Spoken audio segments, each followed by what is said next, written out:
Voilà. Alors, aujourd'hui, comme vous le savez, on est accompagné d'Alexandre Alloncle, qui est Account Manager chez OG eSport. Et moi, vous savez, je suis content producteur.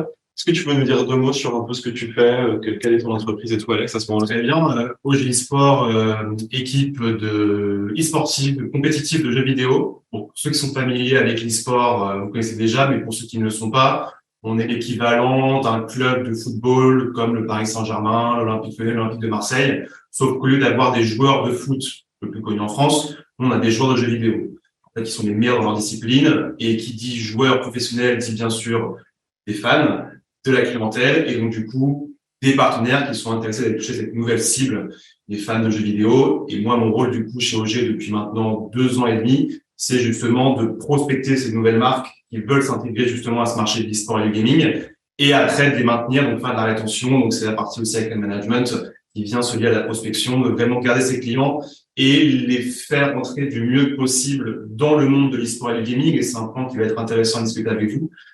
C'est assez novateur. D'en faire des partenaires. Ouais, exactement. Tu as bien résumé. Je pense que tu as l'habitude de vulgariser ce que tu fais, parce que tout le monde ne sait pas forcément ce qu'est l'e-sport. Ce qui va être intéressant aujourd'hui, les amis, sur la prospection, c'est que Alexandre, pardon, il a pas que la propension à vouloir signer ses clients, mais aussi à les garder vraiment proches pour en faire des partenaires et construire une relation long terme, ce qui va aider finalement à peut-être convaincre encore plus de clients et encore plus de Sachant que je précise, de tu partenaires. peux m'appeler Alex, sachant que même avec mes partenaires et mes clients, ils m'appellent aussi Alex. Ok. Et voilà, si jamais ça plonge, t'as pas de souci. Même Voilà. avec mes clients, c'est Alex aussi. Soyez pas surpris si ma langue fourche à ce niveau-là. On est, vous le savez, Up2, le premier cabinet de transformation commerciale en France. Ça fait 17 ans, maintenant bientôt 18, que Up2 s'est lancé dans le marché de la performance, du recrutement et de la transformation commerciale. Le recrutement, c'est évidemment notre spécialité, puisque chaque année, on permet à 2500 commerciaux de trouver un emploi. Et bien sûr, c'est notre spécialité, puisqu'on évalue aussi 100 000 commerciaux par an. On en forme 10 000. Vous connaissez normalement cette slide pour ceux qui sont pas là pour la première fois. Et vous connaissez aussi la suivante, puisque c'est un peu la raison d'être d'Up2. La guerre des talents. Vous me dites si vous êtes familier avec le terme. La guerre des talents, vous la connaissez normalement, c'est parce qu'il manque 200 000 commerciaux en France. Le nombre d'offres d'emploi, il a jamais été aussi élevé, même dans des situations inflationnistes comme celle qu'on connaît aujourd'hui, sur laquelle je vais revenir un peu plus tard. Le métier de commercial est d'autant plus important qu'il faut convaincre de nouveaux clients. Et c'est pour ça que le nombre de CV reçus a été diminué par 2 depuis la crise sanitaire. C'est logique puisque on est dans ce marché sous tension au niveau du métier de commercial. Donc, on en profite et on est un bon commercial. C'est pour ça qu'on est là aujourd'hui. Et donc, le programme de ce jour, d'abord, je vais vous faire un vrai point et un grand point de contexte. On va revenir sur les bases de la prospection et nos définitions. Ensuite, je vais vous donner de bonnes pratiques. Et enfin, on laissera place à Alexandre, à notre intervenant qui viendra répondre à nos questions. Il y en aura pas mal, des questions un peu plus que d'habitude. C'est pour ça que je vous disais que le webinaire sera disponible en replay si besoin et que vous pourrez le retrouver sur notre chaîne YouTube où vous pouvez, par exemple, si vous posez des questions dans l'onglet questions-réponses, mais que vous êtes pris par un impératif aux alentours de midi, revenir sur le webinaire puisqu'on répondra à ces questions-là juste à la fin du webinaire. Vos questions, nos réponses, c'est promis. Allez, on lance le premier sondage du jour. Quel est votre plus grand défi en matière de prospection pour les commerciaux qui nous écoutent? Je vous l'ai dit la semaine dernière, c'était les directeurs commerciaux. Cette semaine, c'est les commerciaux. Est-ce que c'est plutôt le manque de leads qualifiés? Est-ce que c'est plutôt les objections des prospects? Ou est-ce que c'est plutôt maintenir l'engagement du prospect sur la durée? C'est normal si vous ne voyez pas encore le sondage. Je viens de le lancer et vous pouvez d'ores et déjà commencer à y répondre à vos souris, à vos pavés numériques et vous nous dites, je vois que ça commence à augmenter rapidement. Vous êtes déjà une trentaine à avoir répondu au sondage et les réponses se font de plus en plus intéressantes. Je vais vous partager les résultats juste après. Je peux pas vous les partager en direct, c'est dommage parce que c'est très amusant de voir les jauges augmenter. Mais on est à peu près sur une personne sur deux qui ressent un manque de leads qualifiés et plutôt un tiers d'entre vous qui ont objection des prospects et presque un tiers d'entre vous qui ont maintenu l'engagement du prospect sur la durée, plutôt 20%. Je vais mettre fin au sondage. Ça commence à arriver vers un cap. Je constate que sur les 115 participants, il y en a une petite vingtaine qui n'est pas en train d'y répondre, mais c'est pas grave. Et on met fin au sondage et je vous partage les résultats pour que vous ayez tout ça devant vous. C'est intéressant de voir qu'une personne sur deux manque de leads qualifiés. que les objections des prospects, où on a développé une super liste avec Alex. Vous allez voir, il nous donne aussi des techniques de son côté pour les dépasser. Il y en a presque un tiers d'entre vous et ensuite, une personne sur 5 qui a du mal à tenir le prospect sur la durée. Ça m'étonne pas que ce soit l'une des choses les plus faciles pour vous, entre guillemets, puisque il s'agit juste de garder un petit peu le prospect sous tension. On va voir d'autres techniques d'ailleurs pour le faire. Je vous partage les résultats. Si c'était pas déjà fait, normalement vous l'avez sous les yeux. Voilà, voilà. Ensuite, on passe à notre point de contexte. Je vous le disais tout à l'heure, très important de revenir un petit peu sur la définition, ce qu'est la prospection aussi en 2023 et de vous donner bien sûr des petites clés d'introduction. Malgré le contexte qu'on a aujourd'hui et qu'on retrouve, on constate avec Up2 et dans notre étude sur laquelle on a basé cette présentation, donc notre étude sur la prospection, qu'une entreprise, elle perd naturellement jusqu'à 10% de son portefeuille chaque année. Donc, c'est comme si vous preniez 10 clients et que vous pouvez en oublier un. Il est donc naturel pour une entreprise, et c'est normal et plus que évident et logique, de faire appel à des commerciaux pour renouveler son pipe, mais évidemment pas seulement pour toutes ces relations clients, etc. Mais aujourd'hui, on se concentre justement sur la prospection de nouveaux comptes. Et du coup, toutes les entreprises ont augmenté leur budget dédié à la prospection cette année. Enfin, toutes les entreprises, pas toutes, une entreprise sur deux, mais c'est déjà énorme. C'est plus que les années précédentes, malgré l'inflation. Ça s'explique notamment par le fait que parce qu'il y a eu finalement une inflation, on a perdu des clients et qu'il faut en trouver des nouveaux, des nouveaux clients qui sont capables de financer de nouvelles offres. Et si on parle prospection auprès des commerciaux aujourd'hui, c'est parce que vous êtes bien sûr le fer de lance du process. On dit d'ailleurs qu'une vraie opportunité commerciale ne voit le jour qu'après 100 appels passés. J'imagine que pour toi, c'est beaucoup moins quand même. Tu m'avais dit que c'est un peu moins effectivement, vu qu'on est plus sur des profils notamment qui sont intéressés par l'esport gaming. C'est un domaine assez novateur et assez attrayant pour nous notamment. Mais tu qualifies mieux aussi, j'imagine. On qualifie peut-être un peu mieux, c'est vrai. Mais après, voilà, les chiffres que tu présentes sur la présentation sont aussi véridiques. Dans certains cas, ça dépend aussi des saisons pour nous. Sur les 100 appels passés, on est des fois sur une vraie opportunité aussi. C'est vrai que tu nous le rediras tout à l'heure, mais le business model de OG eSport et donc d'Alexandre est vraiment basé sur la saisonnalité. Donc, ça dépend des entreprises, mais en moyenne, vous vous rendez compte, c'est un succès pour 100 appels. Donc, n'hésitez pas à nous dire dans le chat si jamais vous aussi, vous avez besoin de passer beaucoup d'appels pour réussir à closer des deals. Voilà, on revient sur les bases de la prospection. Ça, c'est ce que je présentais mercredi dernier aux directeurs commerciaux qu'on a eu justement avec de superbes invités aussi la semaine dernière. Et c'est un peu les bases de la prospection qu'on présentait du coup à vos dirigeants aujourd'hui, à vos head of sales, à vos chargés de compte ou à vos team leaders. C'est toutes les bases que toutes les directions commerciales devraient suivre. Donc, on va en oublier certaines qui concernent moins le métier de commercial directement. On va se concentrer sur ces deux premières, c'est-à-dire établir ses objectifs et identifier bien sûr son ICP et son buyer persona. Vous le savez, ça veut dire sa compagnie client idéale et ensuite le profil du décideur. Donc, on les garde, mais on va les combiner pour se retrouver avec nos nouvelles étapes, les vrais fondamentaux, donc certes un peu concis, des bases de la prospection pour tous les BizDev, les SDR qui sont là aujourd'hui, mais qui sont évidemment importants de rappeler. Bien sûr, définir clairement votre cible et vos objectifs de prospection. On vient de le dire. Adopter une approche personnalisée et pertinente pour capter l'attention. Et enfin, il faut évidemment utiliser des outils technologiques pour faciliter le suivi et l'analyse des prospects. On en reparlera un peu plus tout à l'heure afin de pouvoir gagner du temps. Vous le connaissez, j'aime beaucoup le dire, il s'agit de mieux s'organiser pour plus vendre. C'est toujours ça, un peu la promesse de nos webinars, de vous donner des techniques pour ça. Donc voilà les vrais fondamentaux. On passe ensuite aux bonnes pratiques. C'est un petit peu le moment valeur ajoutée du webinaire et aujourd'hui, il va s'articuler autour de 3 points assez importants. Comprendre les besoins du prospect pour s'adapter, gérer les objections pour continuer d'avancer et maximiser les chances de conversion. Je dis souvent, évidemment, que le client, il est roi, mais là, il s'agit finalement de convertir 300 princes, 300 princesses et de les mettre sur le trône. C'est difficile d'apporter une attention royale à chacun de ces prospects. On va regarder comment est-ce qu'on peut justement maximiser cette approche et faire de sa prospection des succès. Je lance le sondage numéro 2. Ça va être un questionnaire à choix multiple pour une fois. Vous utilisez quel canal de prospection? C'est notre question sur ce deuxième sondage. Vous savez, j'aime bien vous garder sous tension comme il faut garder ses prospects sous tension. Et donc, on lance le deuxième sondage.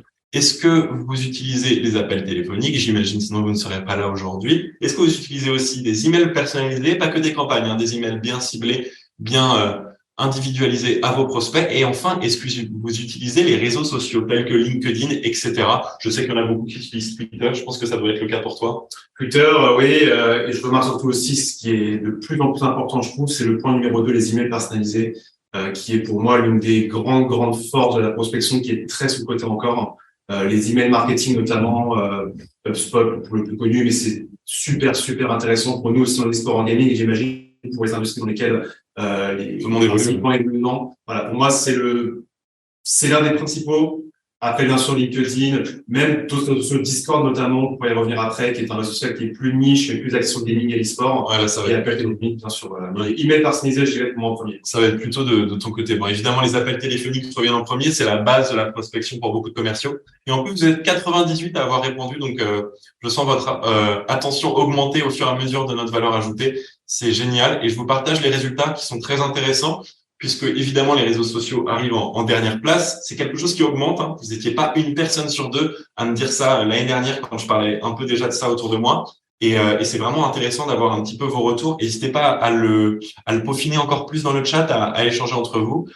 Et je vois qu'il y en a certains qui commencent à utiliser l'onglet questions-réponses, mais bon, pas forcément pour les bons usages. Mais je suis à votre écoute et dites-nous tout. En tout cas, très intéressant d'avoir vos résultats et votre un peu vos infos, votre son de cloche. Hop. Et on va maintenant passer aux bonnes pratiques. J'essaie de pas parler trop vite, mais de quand même être assez efficace dans le partage des bonnes pratiques. On en est où justement sur le premier point dont je vous parlais tout à l'heure, comprendre les besoins du prospect pour s'adapter. L'idée, c'est évidemment d'adapter sa proposition de valeur, sa solution.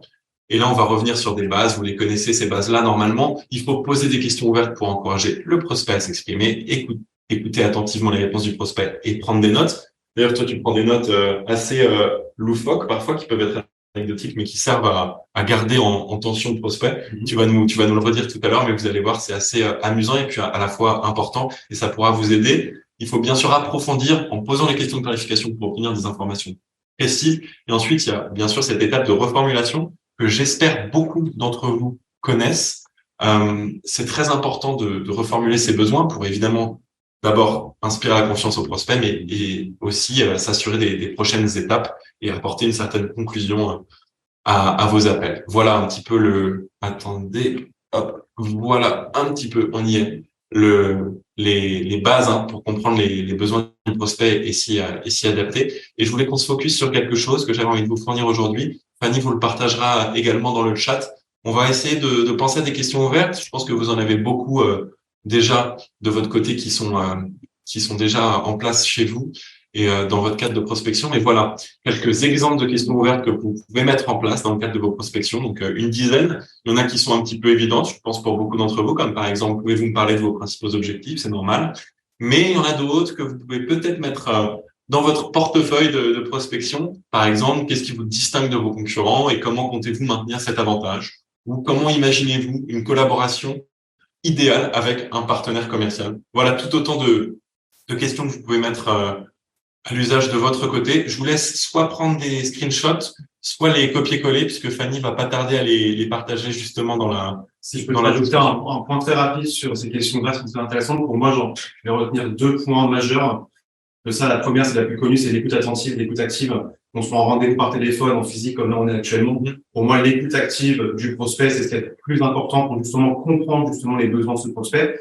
Et le second point aussi, qui est issu d'un livre et dont je te parlerai après, oui, c'est créer une envie chez le prospect. Et ces questions-là, en fait, elles sont toutes trouvées justement pour justement créer une envie. En fait, le prospect, si on lui parle et qu'on est axé sur nous et qu'on n'arrive pas justement à trouver le point de levier, j'appelle ça, qui va lui donner envie d'acheter votre solution, votre service ou autre, en fait, vous allez lui poser des questions, mais sans vraiment qu'il y ait de retour de sa part positif. Créer l'envie chez le prospect, c'est hyper intéressant et c'est ce qui répond justement aux questions ouvertes que tu poses dans la présentation. Souvent, je trouve qu'on peut croire que le commercial, c'est un monologue. Et d'ailleurs, il faut savoir laisser des silences, un peu comme moi aujourd'hui, finalement.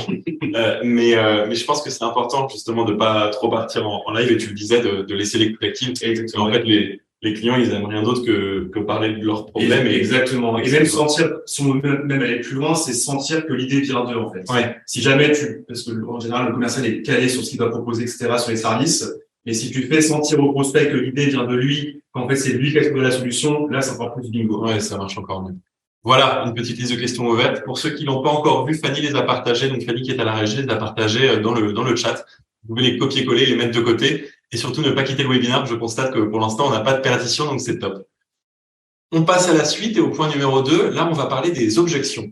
On n'a pas toujours justement un succès commercial immédiat. On n'apporte pas toujours des solutions évidentes à son prospect. Et l'idée, ça va être d'anticiper un peu les négations, les objections courantes pour préparer des retours convaincants auprès de ses prospects, pour montrer que vous avez écouté activement les objections de vos prospects et que vous les validez, que vous les comprenez et qu'en même temps, vous avez de quoi y répondre et que vous avez justement la solution pour y répondre.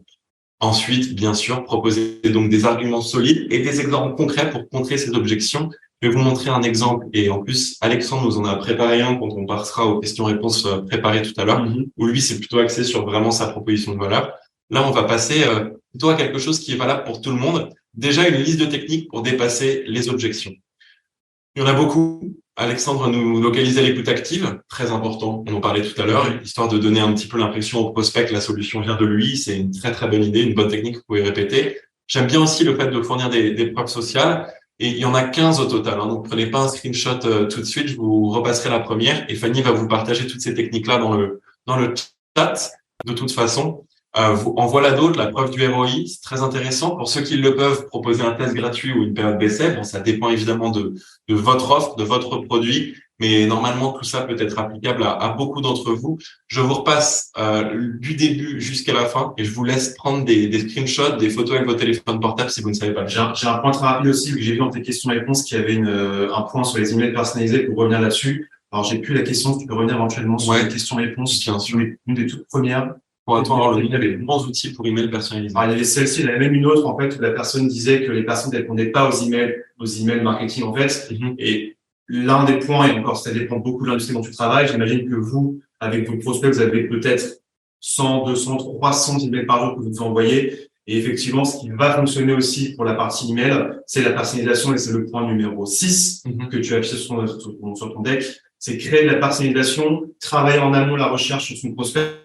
Effectivement, quand on a 300 emails par jour envoyés, on n'a pas le temps de le faire. Mais quand on peut prendre le temps, une journée, une demi-journée, de réfléchir à ses prospects, comprendre un peu leurs enjeux, les actualités sur lesquelles ils se passent, on a beaucoup plus de chances de créer un email personnalisé qui va faire impact pour le prospect. Et pour finir, pour répondre à la question de Anne-Valérie de Soulière, moi, j'utilise HubSpot pour mes emails personnalisés. Je trouve que c'est vraiment la référence au niveau d'email marketing. Après, il y en a d'autres que peut-être tu citeras PE ou les tiennes, pardon. Mais voilà. Et trop loin du micro. Merci, Eric. C'est réglé, Eric, pour être loin du micro.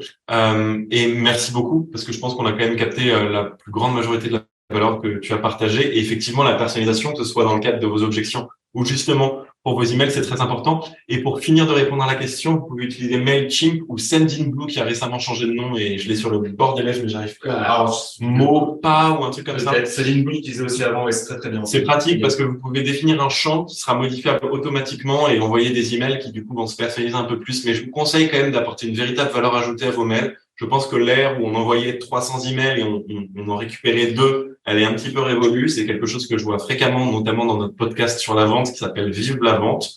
Voilà. J'essaie de pas trop parler rapidement et de calmer les choses. On a du temps, je vous l'ai dit, on va prendre un petit peu plus de temps que d'habitude. Et oui, Faja, il y aura un replay. C'est pour ça qu'on va prendre un petit peu plus de temps que d'habitude. Et Fanny vous partage justement toutes les techniques dans le chat qu'on venait d'afficher. Pour ceux qui voulaient prendre un screenshot, je vous laisse vraiment, attendez, hop, je vous laisse vraiment 5 secondes pour le faire, que ce soit avec votre téléphone ou votre ordinateur.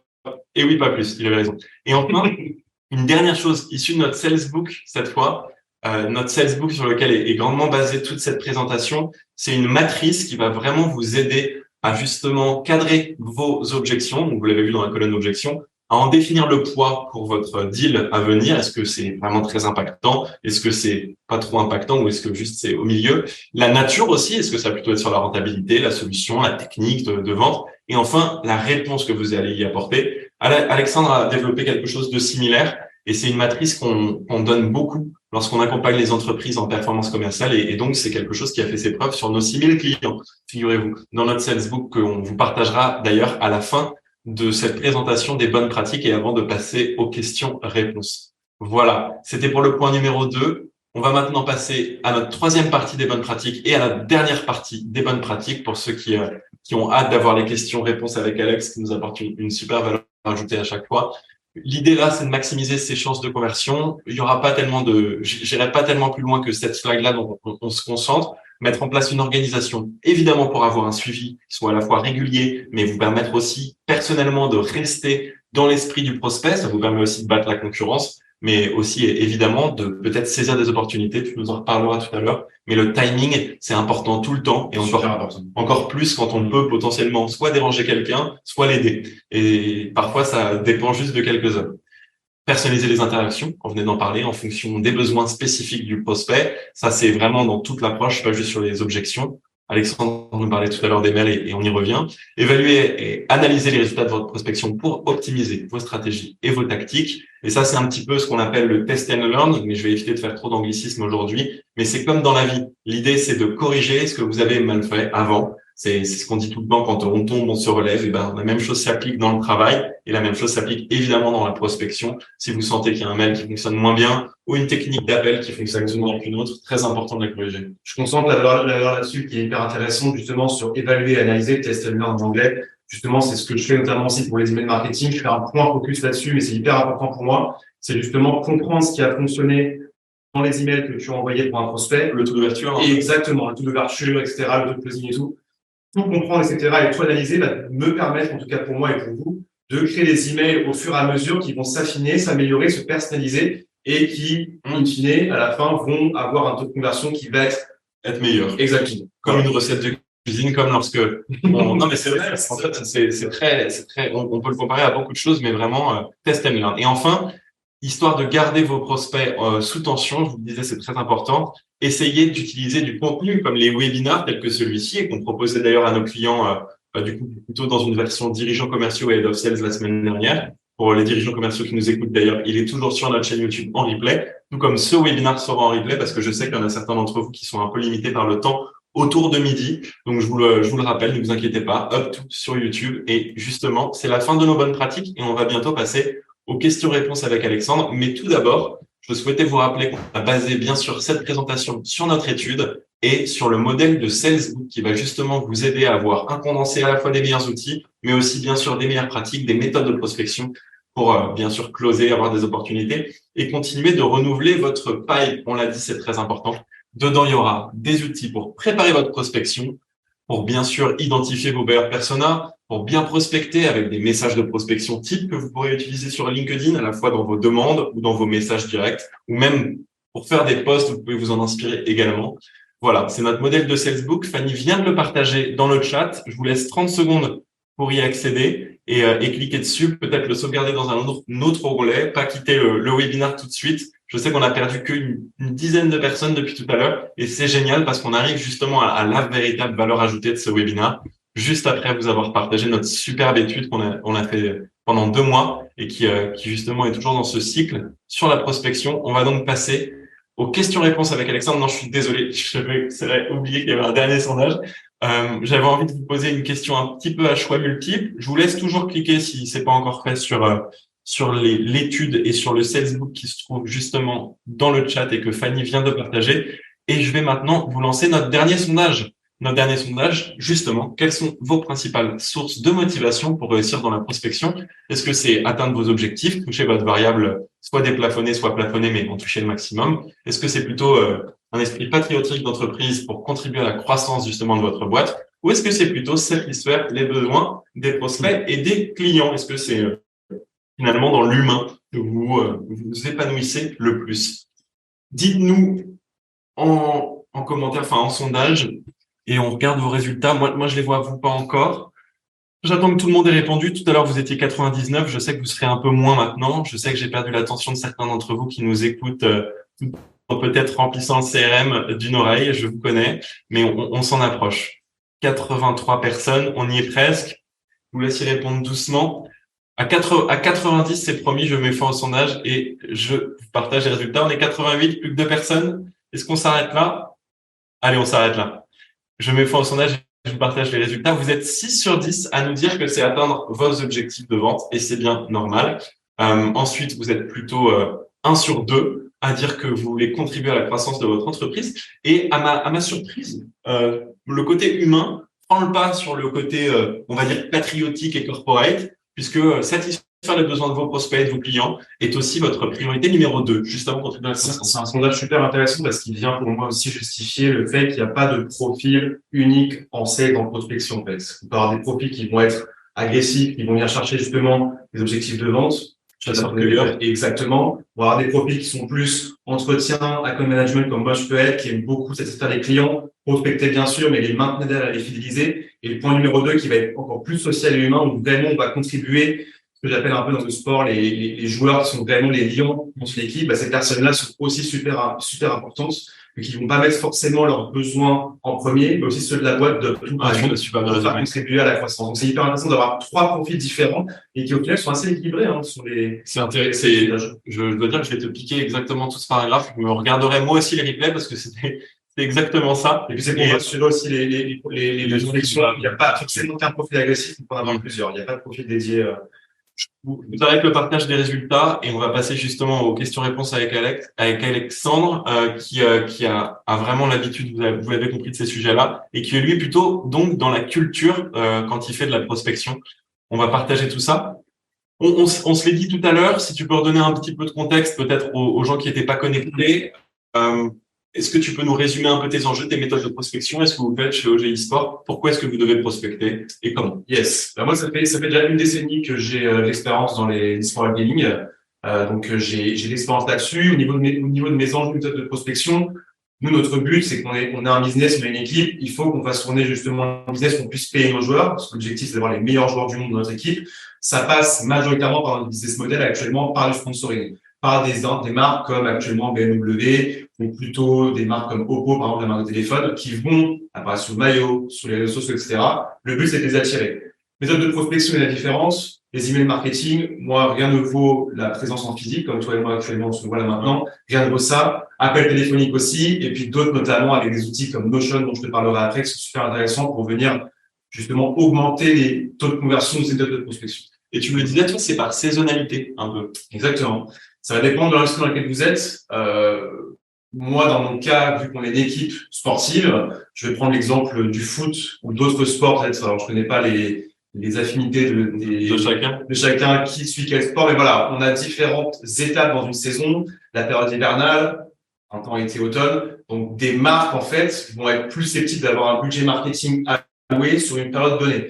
Typiquement, je vais donner un exemple. Je travaille avec BMW. L'une de leurs grandes périodes pour eux, c'est la partie automne-hivernale. Il y a les sorties de nouvelles voitures et c'est aussi la période où les personnes ont plus d'opportunités d'acheter une nouvelle voiture. Les variables qui tombent. Exactement. Donc, c'est sur cette période-là que nous, en fait, en tout cas moi de mon côté, je vais me faire une liste de prospection établie et affinée sur la partie automobile et bien sûr d'autres secteurs dont je pourrais détailler après. Et c'est sur cette période-là que je vais justement faire le focus sur des marques comme Mercedes, BMW, Kia, Hyundai, pour essayer de les ramener dans mon pipe et pour essayer de les convertir. S'adapter à son client malgré selon la période, exactement. Et c'est quoi les principaux défis auxquels vous êtes confrontés? Tu me disais déjà la régularité, puisque du coup, comme c'est par saison, ça peut être exactement facile. La constance, ça c'est pas forcément que dans la prospection, mais même dans d'autres, dans vos passions. Ça peut être le sport, ça peut être le théâtre, ça peut être tout ce que vous voulez. En fait, du moment où il n'y a pas de constance, en fait, les résultats ne vont pas suivre. Donc, il faut de la constance. Le second point, et c'est un point super intéressant avec un bouquin que je vous parlerai après, je sais pas comment je l'ai dans la présentation, mais j'en parlerai après. De Dale Carnegie. Exactement. C'est, en fait, ce qu'il faut savoir, c'est que le niveau social des gens en général est très, très bas. Notre capacité à discuter avec des personnes, même pas forcément par rapport au boulot, mais quand vous sortez de boire un verre, etc. En général, le niveau est très, très bas. Et il y a beaucoup, alors ça peut paraître un peu hautain ce que je dis, etc., mais travailler, entre guillemets, son charisme et ses relations sociales, c'est super intéressant. Bien sûr, pour la scène avec la prospection, savoir comment se tenir face à un client, prendre de l'espace, inspirer de la confiance, aussi pour les relations de tous les jours. Ça, pour moi, c'est le second point. Et le troisième, tu l'as cité, question de timing. Là encore, c'est pas forcément seulement lié à la prospection et au sales, mais c'est pour tout. Moi, j'ai l'exemple que j'avais cité à Paul Etienne la semaine dernière, c'est que quand on est petit, on veut demander à sa maman ou à son papa un cadeau, une friandise ou ce qu'on veut. Si les parents ne sont pas dans un bon mood, dans un bon état, on ne va pas leur demander. C'est exactement pareil dans sales en prospection. Si on sait que il y a une période pour le client, pour le prospect qui est pas, on va dire, propice à ce que vous le convertissiez, mieux vaut ne pas l'appeler, mieux vaut ne pas le contacter, on revient plus tard. Donc, cette question de timing, voilà, qui aussi, pour moi, en tout cas, est un des principaux défis que je gère avec mes clients et mes prospects. C'est bien, c'est concis, c'est parfaitement résumé. Françoise, normalement, j'ai mis le micro devant Alexandre, donc c'est moi que vous devriez entendre. Je vais approcher un petit peu. Et je crois que le son était bon tout à l'heure. Vous me dites si c'est un cas individuel ou si pour vous ça va mieux. N'hésitez pas à me le dire. Je rajouterai un dernier point, je vais pas te couper, Paul Etienne. Un point aussi qui est super important, c'est l'accès aussi aux prospects. Je sais que c'est pas possible pour tout le monde, vu qu'il y a beaucoup aussi d'appels qui sont téléphoniques ou d'emails, mais l'accès aux prospects, l'avoir en face de soi et pouvoir lui parler, le toucher et vraiment avoir la relation de face, pour moi, c'est l'une des priorités aussi. C'est l'un de mes principaux défis aussi, parce que tous les prospects ne vivent pas sur Paris. J'ai des prospects qui sont en Allemagne, d'autres qui sont même à Chypre, par exemple. Mais c'est un des points les plus importants. Si vous pouvez le faire, si vous avez les moyens de le faire avec votre entreprise, faites-le parce que rien ne battra un contact en face à face. Hop là, on passe à la slide suivante, à la question suivante. Justement, tu parlais un petit peu plus des caractéristiques de tes prospects. Est-ce que tu peux nous les résumer? À qui est-ce qu'on parle quand on est dans l'e-sport? L'e-sport et le gaming, c'est, comme je l'ai dit, un domaine qui est assez nouveau.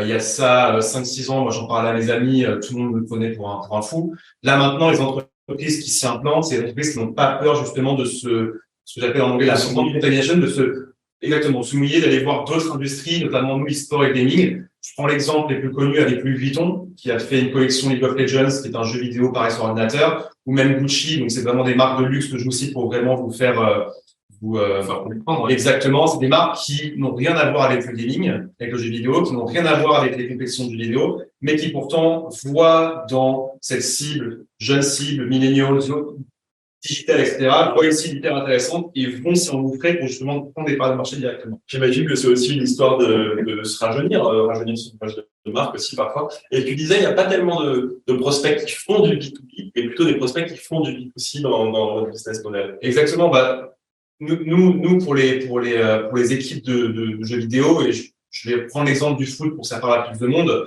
Le Paris Saint-Germain, la majorité de leurs partenaires sont des partenaires, je pense à Hall, Accor Hotel, ouais. Je vais penser à Fly Emirates, la compagnie aérienne. C'est des marques qui veulent se faire connaître du grand public, qui veulent de la notoriété. Donc moi, ça va me servir à, entre guillemets, pas à grand chose d'aller chercher des marques qui font du B2B, parce que nous, notre cœur, nos fans, en fait, c'est des jeunes entre 18, 25, 30 ans qui consomment beaucoup de produits. Ça peut être du Uber Eats, ça peut être des taxis ou autre. Mais voilà, c'est des marques qui sont intéressées par cette clientèle-là. Donc, je vais moins trouver d'intérêt à aller chercher du B2B. Après, ça peut être dans vos cas respectifs des cibles qui vous intéressent. Dans mon cas, ce n'est pas le cas.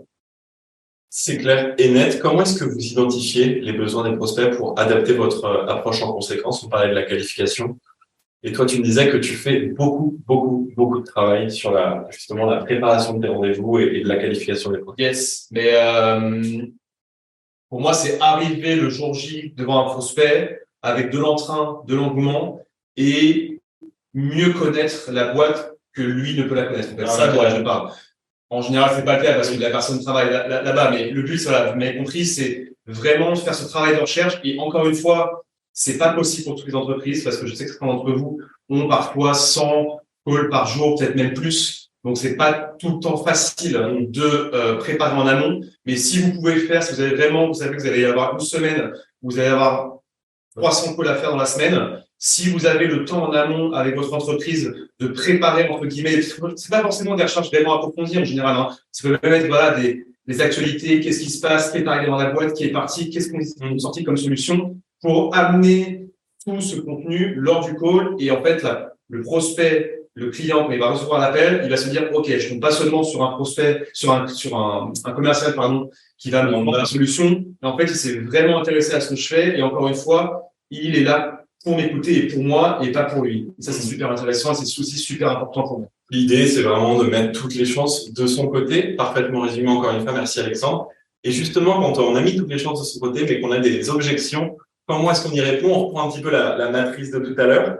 Je t'affiche tout ça. Tu peux peut-être y revenir dessus rapidement parce que c'est lié à ton business model. Merci beaucoup. Il est peut-être lié un peu plus à ton business model qu'à d'autres, mais voilà, l'idée, c'est de localiser vos objections courantes et d'y apporter une réponse. Tu peux y revenir un petit peu. Exactement. Vous avez entre guillemets les grandes lignes sur le tableau de Paul Etienne. On est une industrie e-sport et gaming qui est pas connue du grand public.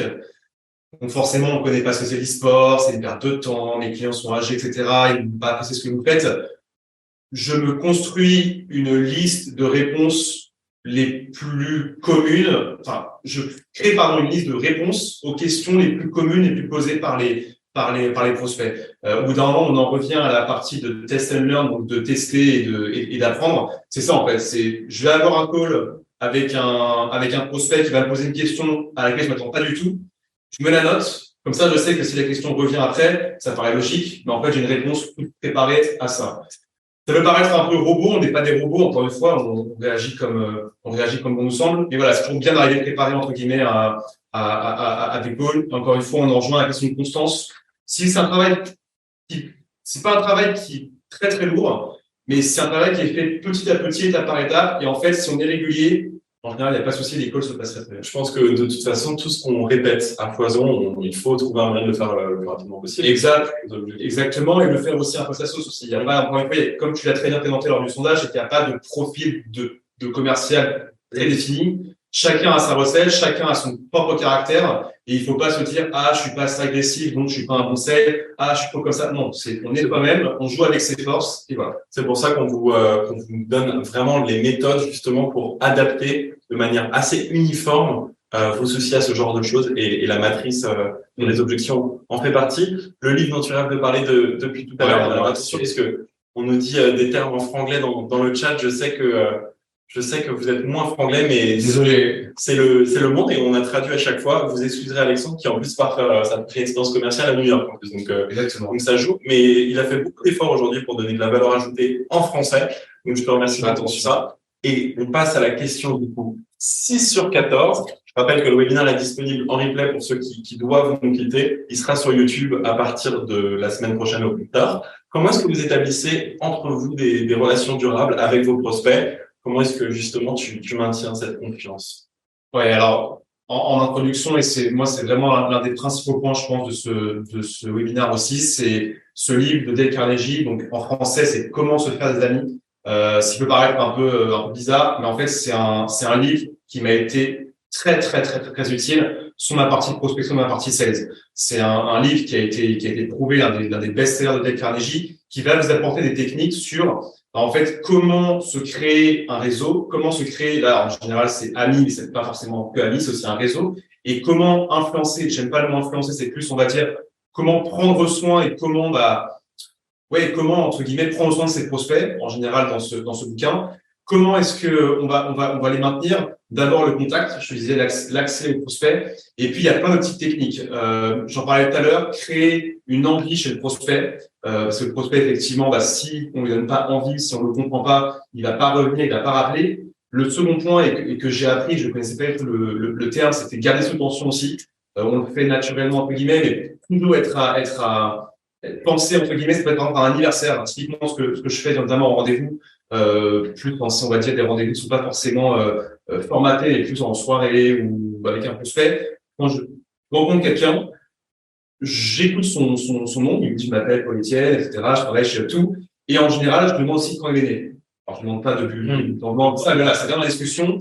Et après, si j'ai le temps, et c'est un travail vraiment qui n'est pas facile à faire, et c'est dans le bouquin, je vous conseille de le lire, c'est que je note son prénom et je note son anniversaire. Et après, ça me permet, entre guillemets, d'avoir, déjà, si je le revois, de me rappeler son prénom, parce que je me le serais mémorisé à l'écrit. Et aussi, typiquement, le date d'anniversaire, je me les note dans mon agenda, dans le calendrier, et je t'envoie un petit message pour ton anniversaire. Les petits détails, mais voilà. Je vous confirme, il envoie un petit message pour vos anniversaires. C'est ça. Virginie, pas de souci. Le replay, vous le recevez par mail, absolument, Faja ou Virginie, pas de souci. Vous inquiétez pas, on se retrouve du coup en asynchrone plus tard par email. Merci aussi Fanny de continuer d'interagir dans le chat. On passe à la question suivante. Je sais qu'il y en a certains d'entre vous qui commencent à nous quitter. On accélère un tout petit peu, mais juste pour vous répondre un petit peu plus en direct à vos questions et à vos réponses. C'est quoi les canaux de prospection les plus efficaces pour atteindre vos prospects? Là, c'est pratique. Tu m'avais fait une réponse assez concise en plus. Voilà, email, call, social media, on va pas revenir là-dessus, mais voilà, les plus classiques et aussi ce que tu fais maintenant. Et c'est un point, je vais revenir tout à l'heure, c'est les événements.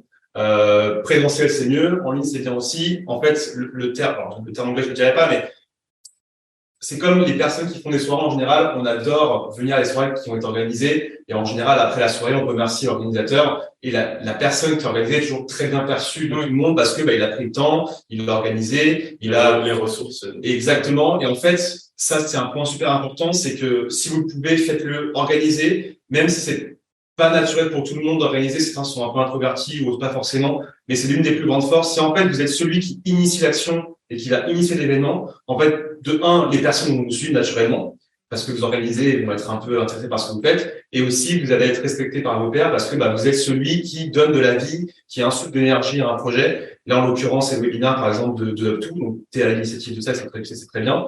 Et ça peut être aussi plus une soirée entre amis ou organiser un match de foot. Ça peut être tout ce que vous voulez. C'est pas forcément que lié au sales, mais même dans la vie de tous les jours, organiser des événements, c'est super intéressant et ça vient vous placer comme une personne de confiance et comme une personne qui ça reste dans la tête des gens. Exactement.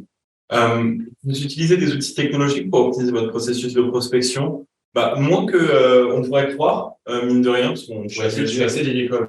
Ouais, t'es un peu vieille école. Est-ce que tu peux nous en dire plus? Email marketing, HubSpot, email marketing personnalisé. J'ai bien sûr ma base, mais après j'essaie de personnaliser un maximum pour le prospect. Outils de signature en ligne, là c'est plus pour les signatures de contrats qu'on va signer avec les partenaires. LinkedIn Sales Navigator, et après j'ai aussi Notion que j'utilise beaucoup, mon outil de CRM. C'est pas forcément ce qui est le plus propice, mais Notion c'est un outil qui permet d'avoir toutes ces bases de données dans un même outil, et pas seulement pour les sales, mais aussi pour le marketing, pour la créa, pour le social media, pour les réseaux sociaux, pardon. Donc voilà, Notion par rapport à ça. Oui, c'est ce que on se disait, c'est que ça permet un peu tout mettre en commun et de pouvoir partager un petit peu toutes les ressources. Exactement.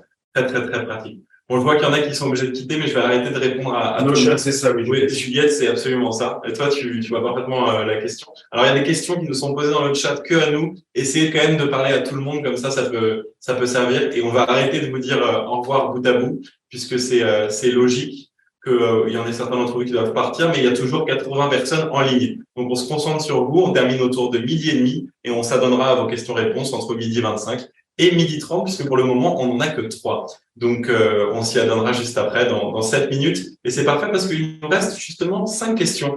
Comment est-ce que vous mesurez l'efficacité de votre prospection et qu'est-ce que tu suis comme indicateur clé? Tout à l'heure, tu parlais de conversion. Est-ce que tu peux nous rappeler un petit peu ce que tu préfères regarder?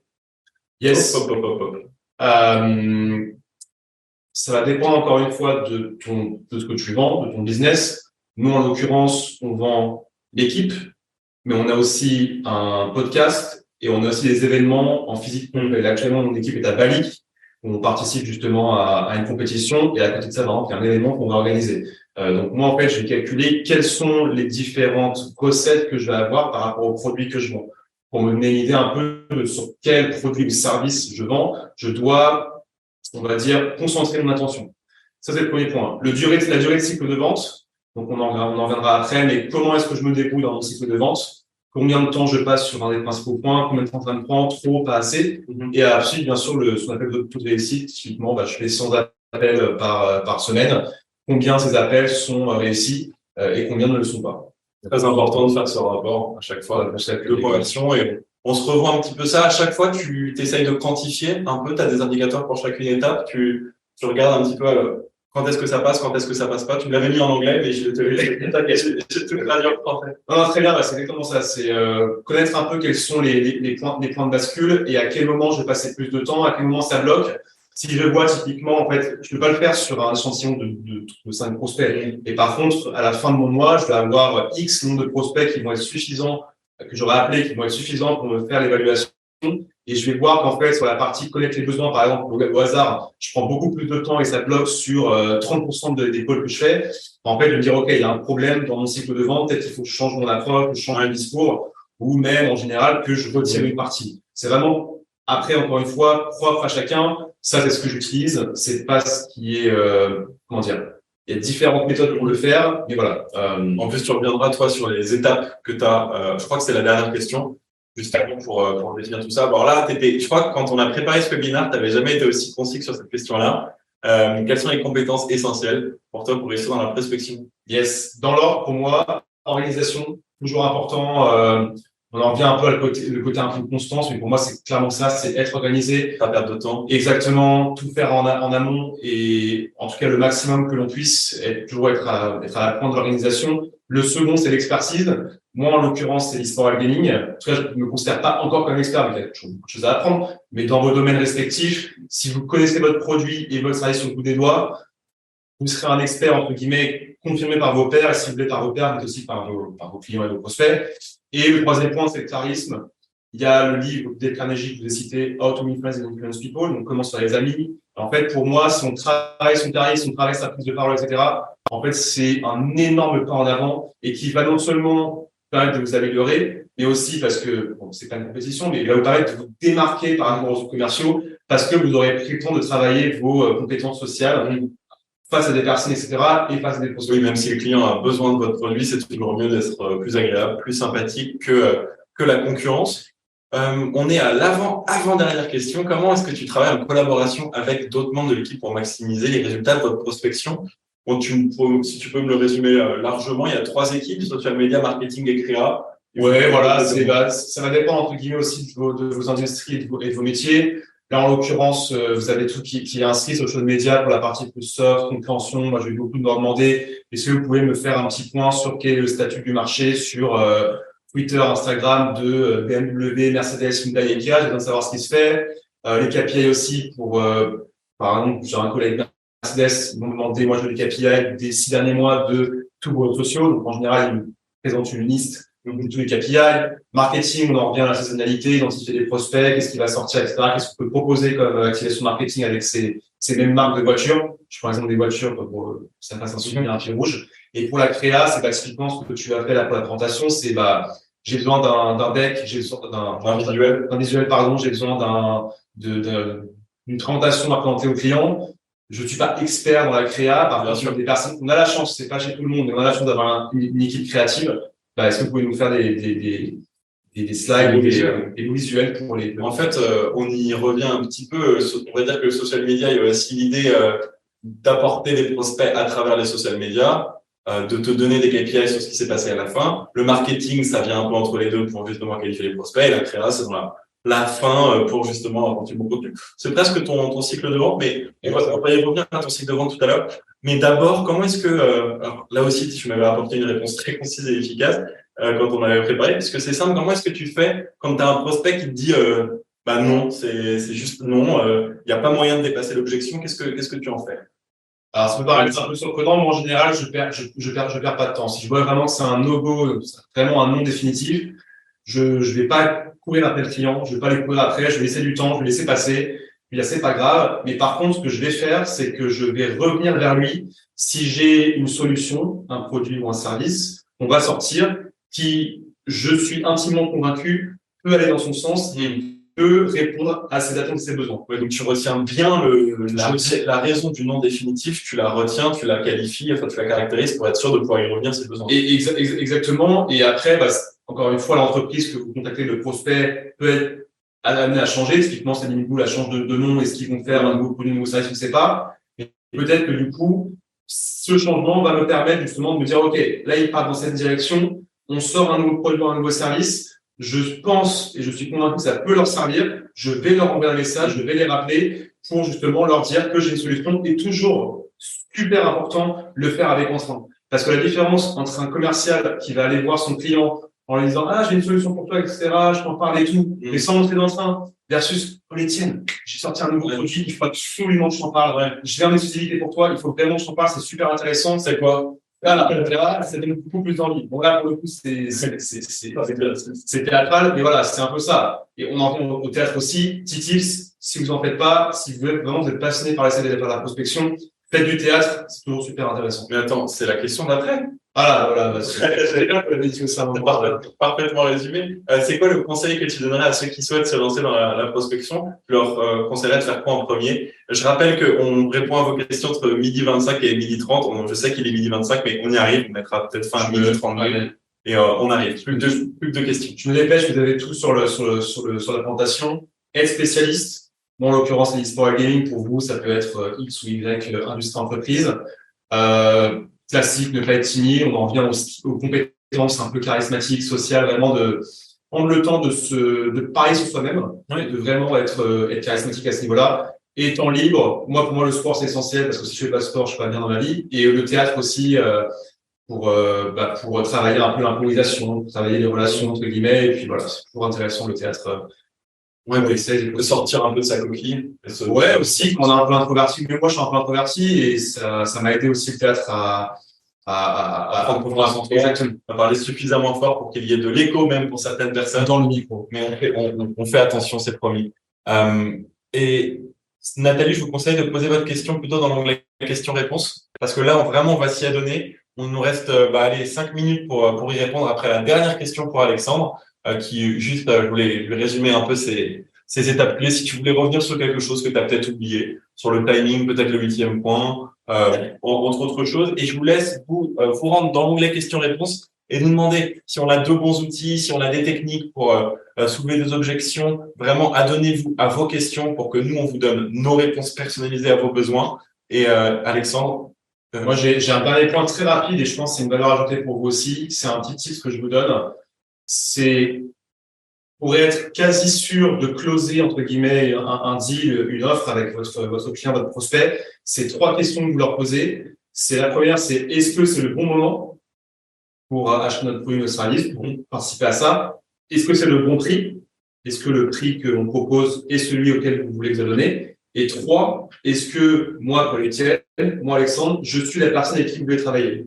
Si les 3 questions sont répondues par un oui, en général, vous dites, OK, très bien, on signe alors.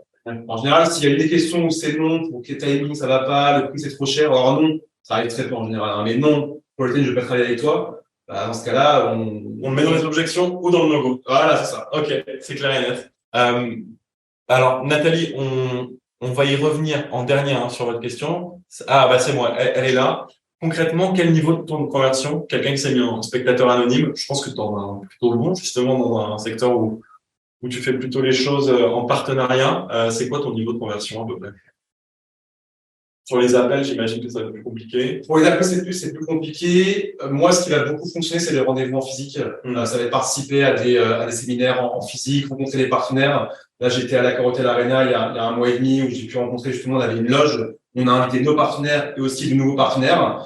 On a vu 6-7 qui sont venus pendant le week-end. On en a 2 avec qui on est en discussion très avancée pour signer avec eux. Un tiers en présentiel et par téléphone, ça va plutôt être autour de 10%. Ouais, c'est ça. Oui, sur cette échelle-là. Et alors, on l'a dit tout à l'heure, pourtant, pour les gens en général, c'est autour de 1% par téléphone. Et en présentiel, par contre, on multiplie par 5. Ça, c'est la moyenne qu'on avait déjà citée dans un webinaire précédent. Donc, on encourage les gens à le faire en présentiel. Et merci du coup à Spectateur Anonyme pour cette question. Sûrement un collègue de l'école. Concrète, c'est possible. Jean-François Lestrade nous demande les applis pour mail personnalisés HubSpot et Brevo. Alors, merci Jean-François de nous avoir ressorti le nom de Sendinblue qui s'appelle dorénavant Brevo. Sont payantes et si oui, quel coût? Possibilité de le tester avant l'achat? Merci. Alors, oui, on le sait. On peut tester, surtout que je conseille, et c'est ce que moi j'ai fait, c'est que HubSpot notamment, et même Sendinblue, mais du coup Brevo maintenant, propose HubSpot, un super essai gratuit, je crois. Oui, et surtout, ils font même des cours d'introduction. En fait, c'est vous avez même un diplôme HubSpot à la fin, que moi j'ai fait et qui est super intéressant pour vous démarquer aussi dans votre entreprise ou avec d'autres commerciaux, dans la gestion, en fait, des emails marketing et comment, entre guillemets, créer des emails qui vont avoir un taux de conversion qui vont vraiment être élevés. Ils font une introduction à ça avec un diplôme à la fin. Donc, c'est super intéressant à faire. Donc, moi, je privilégie HubSpot, mais Sendinblue est très, très bien aussi. Mais c'est très intéressant, cette histoire de certificat pour se démarquer des autres commerciaux. Je le répète pour ceux qui n'ont pas entendu ou qui ont manqué cette information. Vous pouvez passer un certificat HubSpot, c'est gratuit, et ça vous permettra de montrer que vous êtes à l'aise sur vos CRM. Exactement. Et Brevo aussi un certificat? Bah, Céline Blue l'avait, parce que moi, je l'avais mis à la mer, mais Brevo, là encore, j'imagine. Ouais. Donc, il l'enlevait, mais. Voilà, n'hésitez pas à regarder ça, c'est des choses que vous pouvez rajouter sur votre CV, sur votre LinkedIn. Ah ouais, et c'est qui super, peuvent vous aider. c'est super. Pour ceux d'entre vous qui sont en recherche d'un nouveau poste ou qui sont en train de songer à changer. Voilà. Nathalie nous disait, si j'ai bien compris, Alexandre a parlé d'un logiciel de prospection. J'ai eu un problème de connexion et ensuite elle nous dit écrire. Je suis pas sûr que cette question-là soit volontaire. Tu avais parlé d'un logiciel de prospection. LinkedIn Sales Navigator, non? Ouais, LinkedIn Sales Navigator. Moi, j'utilise aussi. Oui, c'est LinkedIn Sales Navigator. Moi, je dis que j'étais assez de jeu par rapport à ça. LinkedIn, les emails, social media, les événements aussi. Créer des événements et y participer.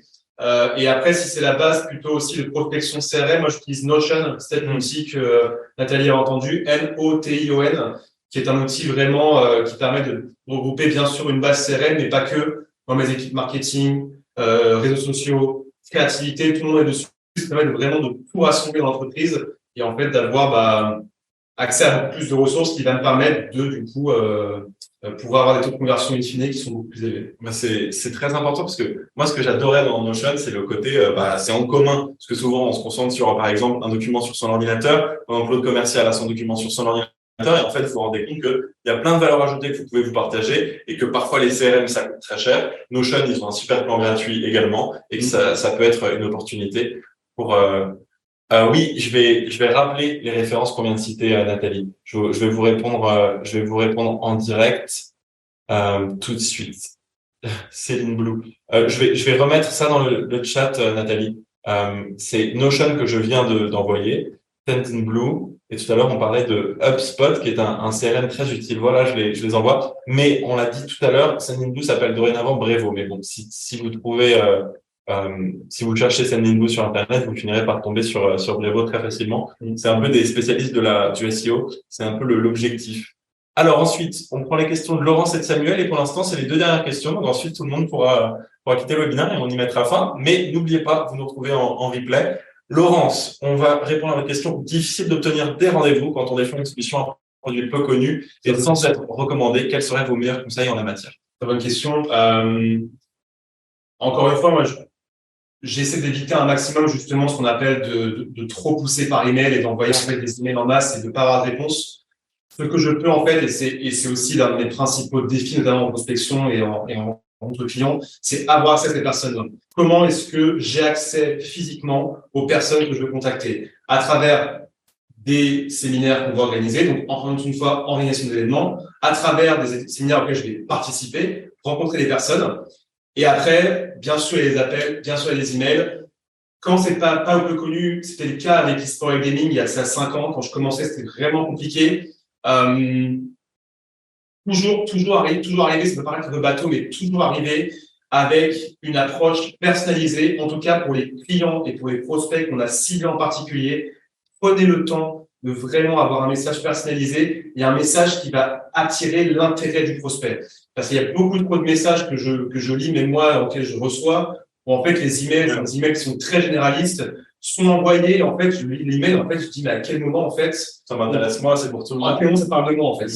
Et c'est vraiment la cause principale, parce que même si votre métier, votre industrie n'est pas ou peu connue, entre guillemets, en fait, si vous êtes persuadé que votre produit, votre service peut correspondre aux besoins d'un client ou d'un prospect, si vous prenez le temps vraiment de le personnaliser et d'aller dans son sens, et encore une fois, je le répète, en mettant le livre de Dale Carnegie, How to Influence and Influence People, il y a un chapitre dédié à ça, justement, et ben, en fait, vous aurez beaucoup plus de chances d'avoir une conversion élevée. Encore une fois, c'est jamais 100%, bien sûr, mais ça va permettre, en fait, de créer une approche améliorée. Et aussi, je finirai là-dessus, j'en reviens aux événements. Plus on crée les événements, plus on crée, entre guillemets, de la confiance. Typiquement, tout là, c'est ton 5e webinaire, peut-être. Plus.